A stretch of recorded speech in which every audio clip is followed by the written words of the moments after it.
दरम्यान राज्यातून दुसरा आलेला श्रीकृष्णनाथ पांचा सध्या आता आपल्याबरोबर आहे. आपण त्याच्याशी या संदर्भात त्याच्या यशाबाबत बातचीत करूया. श्रीकृष्णनाथ, सर्वप्रथम खूप खूप अभिनंदन आहे तुमच्या या यशाबद्दल. आणि हे राज्यातून आपण दुसरे आलेले आहात, आपली काय प्रतिक्रिया आहे?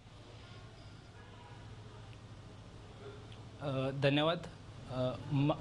राज्यातून दुसरा आल्याबद्दल याची मला अपेक्षा नव्हती. 2013, 2014 आणि 2015 असे 3 अटेम्प्ट मी दिलेले आहेत आतापर्यंत. 2013 मध्ये माझं MBBS ग्रॅज्युएशन संपलं होतं.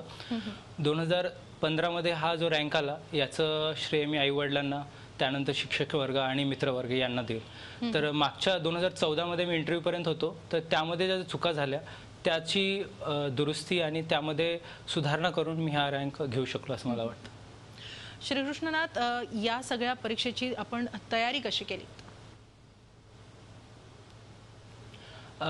माझा मेन फोकस सेल्फ स्टडी होता. कारण वैकल्पिक विषय जो असतो तो मेडिकल सायन्स असतो. त्या व्यतिरिक्त ज्ञानप्रबोधिनी आणि सक्सेस अकॅडमी असे इकडे रायटिंग प्रॅक्टिस, मेन्सची रायटिंग प्रॅक्टिस इकडे फोकस केला. आणि परिश्रमातील सातत्य म्हणजे हा माझा एक नित्याचा भाग होता. यासोबत मी 1 वर्ष जॉबही केला होता मेडिकल ऑफिसर म्हणून.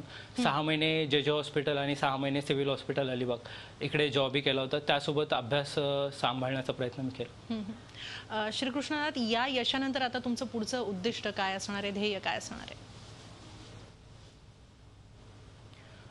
आता या रँकवरती अपेक्षा आहे की IAS भेटेल. IAS ही माझी ड्रीम करिअर चॉईस होती. तर अर्थातच ती 16 रँकवर भेटेल. यानंतर जे कॅडर मिळेल त्यानुसार मी काम करायला तयार आहे. विविध प्रश्न आरोग्यावर ज्यांचा परिणाम होतो डायरेक्टली, जसं बालकांचं आरोग्य असेल, महिलांचं आरोग्य असेल, वृद्ध माणसांचं आरोग्य असेल, तर शासनाच्या ज्या उपाययोजना आहेत, शासनाच्या ज्या स्कीम्स आहेत आणि त्याच जसा फ्रेम होतात यावर माझा जास्ती फोकस असेल. तर त्यासाठी लागणारी इनपुट्स आणि जे इम्प्लिमेंटेशन असेल त्यावर मी काम करेल. श्रीकृष्णनाथ, आणखीन ही बऱ्याच विद्यार्थ्यांना सिव्हिल सर्व्हिसेस एक्झाम्स द्यायच्या आहेत, ते तयारीही करतायत. त्या सगळ्या विद्यार्थ्यांना आपण काय मार्गदर्शन कराल?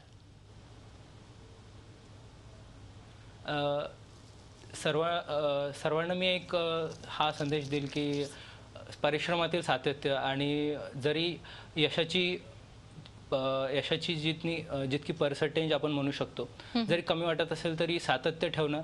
आणि UPSC हे बदलतं स्वरूप असतं.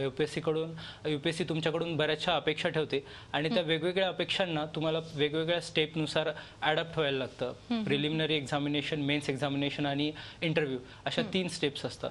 तर प्रत्येक स्टेपला तुम्हाला वेगळ्या आव्हानाला सामोरं जावं लागतं. तर ती आव्हानं समजावून घेणं आणि त्यानंतर त्याला तुम्ही स्वतःहून अडॅप्ट होऊन तशी प्रोसेस आणि अभ्यास करणं हे गरजेचं आहे. त्याचप्रमाणे मी उदगीर, लातूर डिस्ट्रिक्ट इथून आहे, त्यामुळे ग्रामीण भागातील असतील किंवा निमशहरी भागातील असतील तर यांनी या परीक्षेची भीती बाळगायला नको. कारण सक्सेस मिळेल का नाही हा विचार करूनच बरेच जण या प्रिपरेशनकडे वळण्याचं टाळतात. तर मला वाटतं की त्याची भीती न बाळगता स्वतःला या प्रिपरेशनमध्ये झोकून द्यायला हवं. नक्की बरोबर आहे. धन्यवाद श्रीकृष्णनाथ. झी24 तास ही सगळी बातचीत केल्याबद्दल आणि पुन्हा एकदा अभिनंदन आणि पुढच्या वाटचालीसाठी खूप खूप शुभेच्छा. झी24 तास रहा एक पाऊल पुढे.